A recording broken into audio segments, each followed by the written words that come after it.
Down to one's media, hashtag TO media, hashtag TO radio, hashtag too many hashtags, keep hashtagging it out. And we're back, man. Jay Shepard, y'all already know what's going on. Another interview, man. Look here, I always say progression is key. I always say, like, it's a certain type of art to, like, a grind, you know what I'm saying? Not everybody has this. Not everybody knows how to hustle. Not everybody can do multiple things at a high level. This guy right over here, low-key in Houston, I'm going to just say it right now, is an unsung hero for this, I would say for my age group. You know what I'm saying? He's brought a lot of content to the city, and I feel like it hasn't really got acknowledged like it should be. We locked in about 2 years back. Yeah, about 2 years back, and I feel like this guy's done nothing but progress since then. You know what I'm saying? He has a new project out right now. But I just want to we got to give the man his flowers, why he's here, why he's doing what he's doing, man. So Zion's View. How you doing, bro? Sir, what's up? How you doing? Thank you for letting me come on your show. Nah, for sure, man. This is actually, I feel like a little long overdue, but I actually feel like everything happens for a reason. Thanks. So we doing it right now, man. First of all, how you doing today? I'm good. How are you? Man, I'm chilling. It's hot. First and foremost in here, we beat out our damn near a hurricane to get in here, but yeah, facts. It's all good though. So, to the people that don't know you, I feel like I gotta lay out this right now. Artist. I want to say when I say he set up a bunch of things, I don't want to just say A&R, but like he put together. I'm gonna just say A&R. Put together a lot of stuff in the city before we even get into your music that you got out now, which is crazy. I want to get like the background. Like, have you always been a creative? Did you know like you always wanted to be in this like creative space? So I've been doing creative work since I was in like high school. My sophomore year of high school, I had a club line called DLT, which is Dirty Laundry Tea, and that's when like the whole like AliExpress thing had just came around. So basically like how Fashion House is now, I was doing it like in high school, and like that's when I was like able to connect with like different people from New Orleans. So that kind of started me like knowing people. Like that's how I was able to be like every time I go somewhere, I'm like, oh, I know somebody here because of the clothing line thing. So just doing like video shoots and things like that. And like I had a friend give me a camera, and I was like, cool, I'm gonna learn how to work a camera. I'm gonna do Photoshop, and I just started learning it. My school offered the class, and I just kept learning from there. And then, like, right before I graduated, I started doing, like, Cyphers. And then with those Cyphers, I don't know what made me do a Cypher. I don't know. Hey, I'm glad you did it. I don't want to just do the big name drop, but, I mean, when I say the first time we ever saw Meg The Stallion was a Cypher that you set up. Yeah, the Houston Cypher. And it was more than just her, but it was like, that's the one, obviously, if you just say that name out there to the people, they're going to be like, ooh, ah. Cypher, yeah. You know what I'm saying? I feel it, yeah. So I did the Cyphers and things like that, and I kept doing them. Then I started doing, like, side-by-side with Cyphers, and that's when I really started meeting people. And I don't know. It's just been a ride from there. I started doing, like, other stuff. Like, in college, I started doing events and stuff like that. I just be doing stuff. I don't know. Right. But it's been quality, and you know what I'm saying? Like, it ain't just facts, like, and not everybody has that, like, intuitiveness, especially from an early age. And, like, where you think you got, like, that, like, grind and work ethic from? I would say my dad's Jamaican, so he nonstop work. Gosh. Like, yeah, exactly. Like 24/7, that's all I saw was that man was doing something. Then my mom is a beautician. So, like, that's where, like, the perfectionist side come from. Just because you're not doing here, you got to make sure that it's perfect. Because if it's not, they're going to point it out. So, just having those parents where it's just like, my dad a engineer, my mom was a beautician. That's very, very, very much hard work that they're doing. So, just watching and learning. Nah, for sure.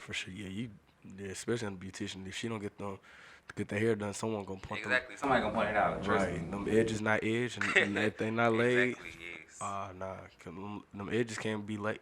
I swear, you can see it from a mile away. Bro, I really just had like a thought of seeing like some bad edges out in public, like at a spot, and you just be like, oh, no. Nah, like I'm the type of person, I'm be like, hey, you see that? And I'ma still. Nah, for sure. So, from setting up Cyphers, the clothing line of high school, setting up the Cyphers, just kind of being around the industry, I feel like you kind of put people in positions that, for them to kind of shine. But what made you take that leap of faith and be like, all right, I set y'all up? I've helped out people. I set up this content. Now it's time for me to get on the mic. Like, what made you take that step to get like in the artist lane? Just getting more comfortable with myself. So at first I was more like, like it is what it is, low self-esteem. So I was very nervous about being in front of the camera. So a lot of things I would like push people to do stuff that I knew I wanted to do myself, Right. just because I was too scared to like actually do it.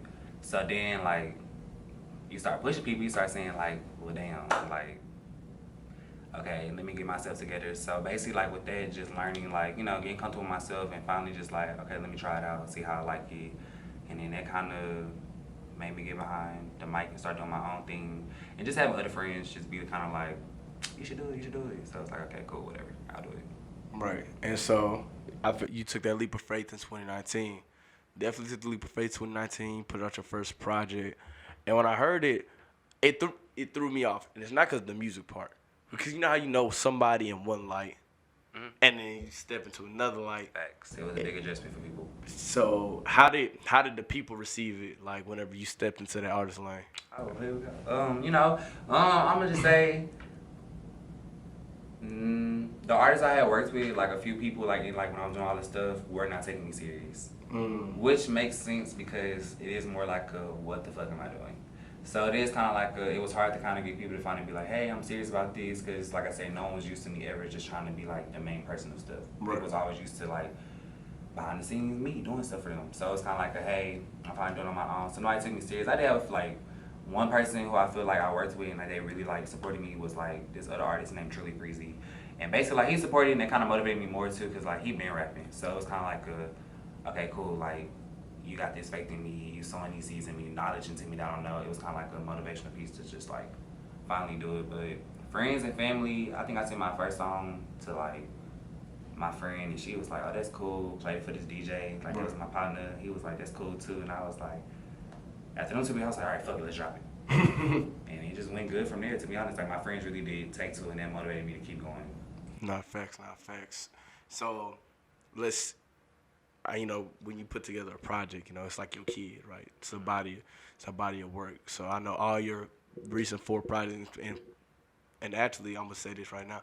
A lot of people don't drop that many projects. So for you to have 4 projects in the past 2 years actually says something about like you're actually really serious about this. Because I could see, it's like you see gradual growth from Sketch, Welcome to the Zardy, from Since We're Being Honest to this last one, Boys Cry Too. Like, have you noticed like your like evolution as an artist, or has it gotten easier like since you've just been kind of like in this area? Yeah, I feel like when I first started, like Sketch, like I didn't know what I was doing honestly. So like I didn't put that much time into that project. I think I did that in like 2 months. So it was just cause like I didn't even know what like at the time I didn't know what ad-libs was. I didn't know what no mixing and mastering was. I'm just, I ain't gonna lie, I'm just in here just doing it. I'm like, cool, I just need to vent. Right. So it was like, cool, let's put this out. I don't know where I thought it was gonna go. Like I was just like, we're gonna just do this. I don't know what I was doing. Right. Then we did Welcome to the Zardy, and that was more like okay, let me try to build my first project. And then that's like, I feel like every project was a stepping stone to learn. So that's why like, I personally do see the progression because I do learn every time. Like, I know a lot of people like on my like Instagram stuff look like I'm always outside, but the times y'all not seeing me outside, like I am like Googling so many articles, reading how to do copyright stuff, like learning so much like of the business stuff so that way I can get better. Like I'm watching hella interviews, listening to all type of songs, seeing like how to decorate this way, and then finding my own elements. I feel like my past projects, I basically able to find my sound. So I feel like I was, trying to dabble in this, dabble in that, and then at first I got discouraged by doing it because some people was very much like, oh, you should just stick to just singing or just stick to doing this, but it's like, no, I want to do this and I want to do that. So on this project, I was able to like do house music. I like house music. I know a lot of people don't, a lot of black people don't. Oh, you like oots music? Yes, I genuinely do. Like I genuinely do. So like I was like, okay, I'm gonna make a house song, and like I ain't gonna lie, like that song is, I already know every song does not have to be for everybody. I have to learn that too. So it's kind of like now when I promote my stuff, I promote songs, not the project. Yes, I dropped the project, but I promote this song to you. Because if I try to offer you the whole platter, you're gonna, that's like a kid giving the kid a whole plate and they don't like tomatoes, they're gonna be like, I don't eat tomatoes, I don't want them. Yeah, and I'm like, nah, you gonna have to eat these tomatoes. Offer them one thing. It's just a buffet of items. I feel you. And I feel like one thing that a lot of people don't take seriously is really like how to collectively put things together. And what I mean by that is not only when you drop a project, it's the body of work of the songs. you drop a merchandise, you drop. Your marketing is very strategic. From what I've always seen with your projects, and I think that just comes from you, from the A&R side, and you setting things up. You could stop me if I'm wrong, but no, facts. Like I be watching. I be on Pinterest, y'all. I be on Pinterest so much, and I be on YouTube a lot too. Like I'm not gonna lie. Like for the listening party this past one, like I was just searching up. I was like, I would go see who dropped the album, like Queen Naja. I was like, okay, how she did her listening party? And I was like, okay, cool. She had a backdrop. She had this. I mean, like realistically speaking, like nothing that I do is like off the top of my dome. Like nothing that anyone does is new ideas. There's no more new ideas. So I feel like Gene, like, it's all research. So that's how I'm able to grow as an artist. And I feel like putting those things together, like a lot of stuff, don't get me wrong, like the keychains and all that stuff be like random, like, okay, like how do I want to do this, like a keepsake. But as far as just building everything marketing wise, it is a lot of like research, strategic television. I watch so many TV shows. For to be an artist, I watch a lot of TV shows. I feel like Insecure, like the song, like on my project right now, like Door is the main song that everybody listen to. I swear to God, I was watching the episode of Insecure. They was at a bar and it was like some jazz music playing. And I was like, oh, I want to make a song like that. Got up and just did it. I mean, that makes perfect sense. And at the same time, you know, just getting to this latest project, Boys Cry 2. And I think I told you, I think I told you before I even like listened to it. Either I told you in my head or either I messaged you. I was like, yo, I like this concept. Oh yeah, I saw it, yeah. Yeah, so I was like, I fuck with this concept because I feel like, you know, we talked off air. We was talking a little bit about mental health off air.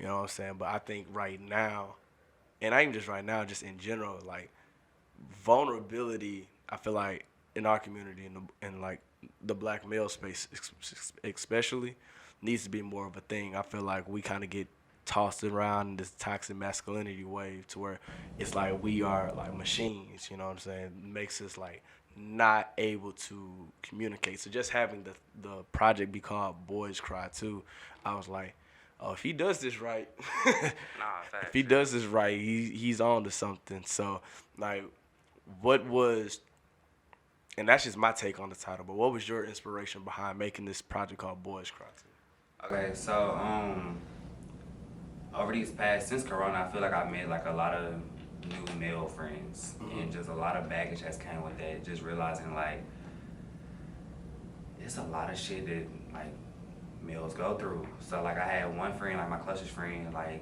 he's actually on my project too, and I did a marketing thing with him and just listen to his story. He got shot 17 times. And like basically he lost his leg, his baby mama got shot too and all that, and just like having those deep conversations with him and like understand like the mental toll that took on him, like it's wild. Like, you know, so that was like a way to like be like, that was really when I was like, okay, Boys Cry too, cause you wouldn't expect a nigga like that to cry. Yeah, 17 times, damn. He's still here. God bless. Nah, for real, God bless. For real. But yeah, I could see. Sheesh. Look, threw me off for a minute. He was like, he got shot. Like, okay, 17 times. Oh. Oh, nah, yeah. But he good though. He.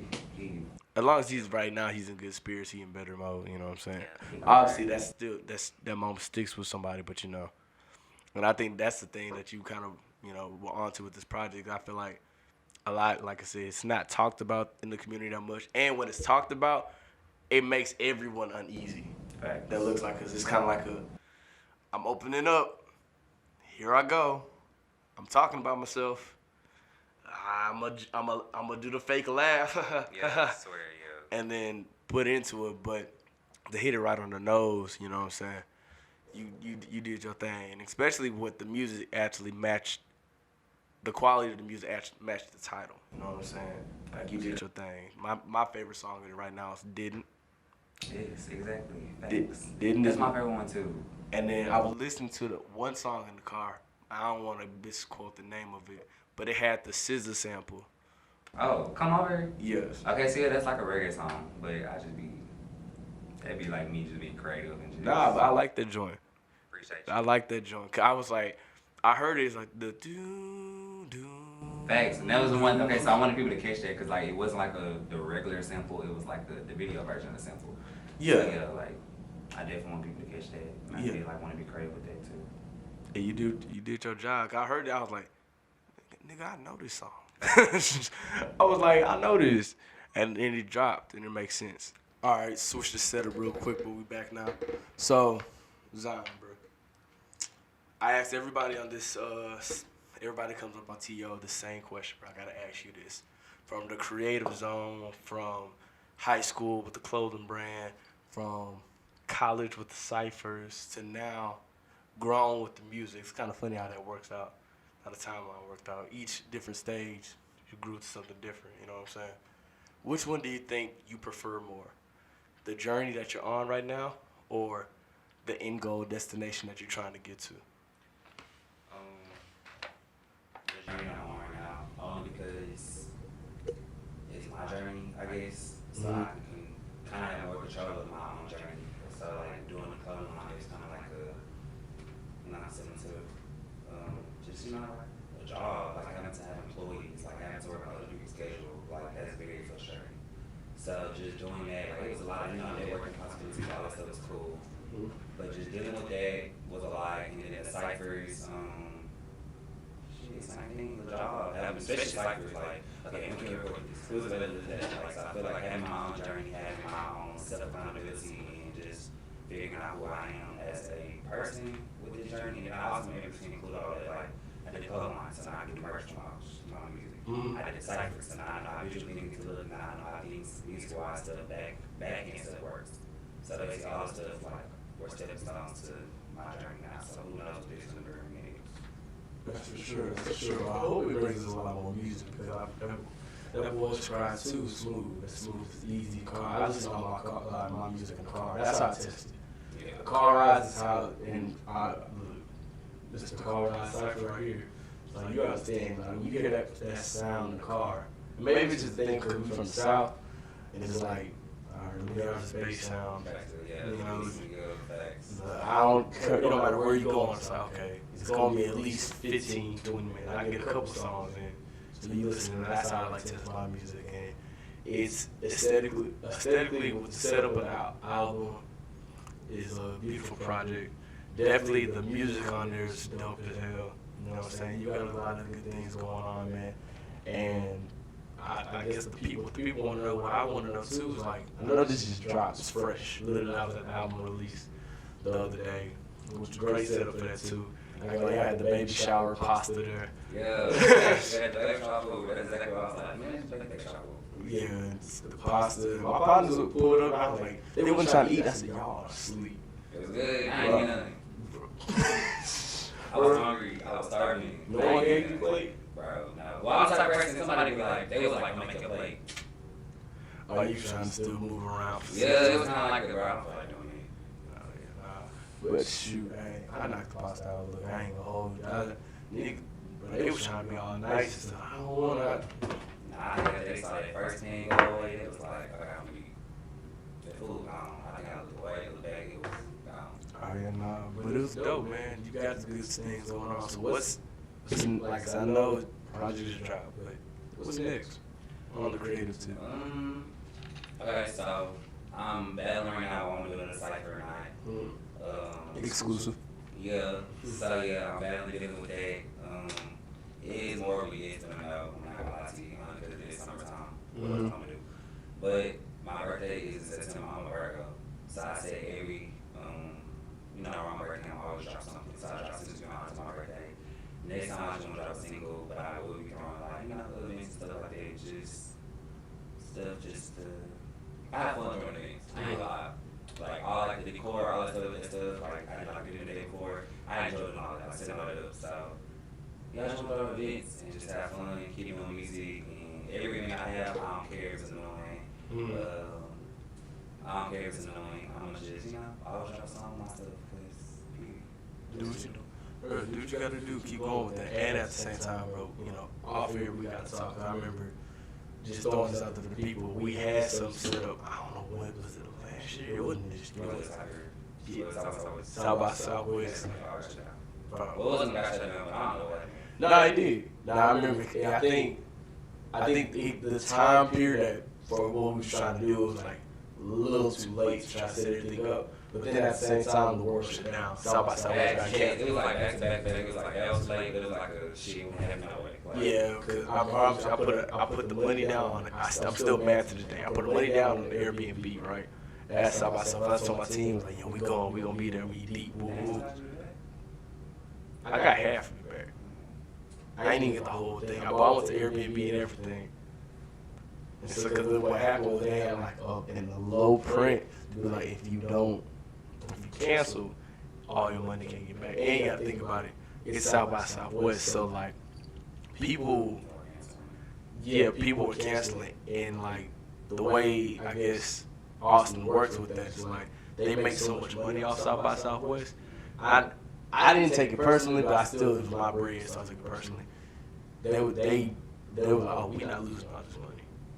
You gotta respect it. I can understand, but at the same time, when the baby, gotta slide that back. Yeah, I was like, I needed that. I made a good chunk of calls, and if I would have met Marianne in person, I promise, boy. Yeah, facts.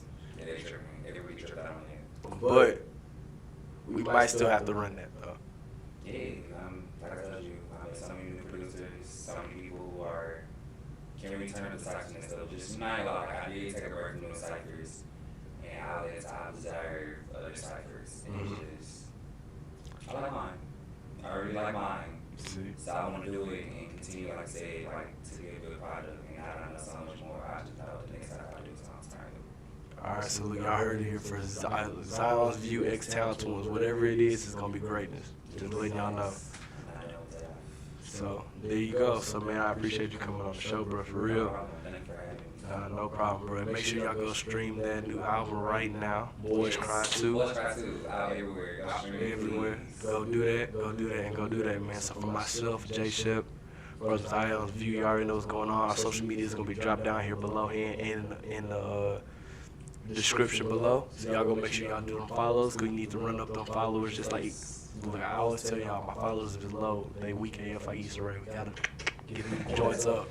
But y'all already know what's going on. Zion's View, J Shep T.O. Y'all already know it's the game. New merchandise will be out now when this drops. New merchandise is already out. Make sure y'all hit up the website. Make sure y'all tap into the hoodies and the t-shirts. Y'all already know what's going on. And yeah, we out. Appreciate y'all.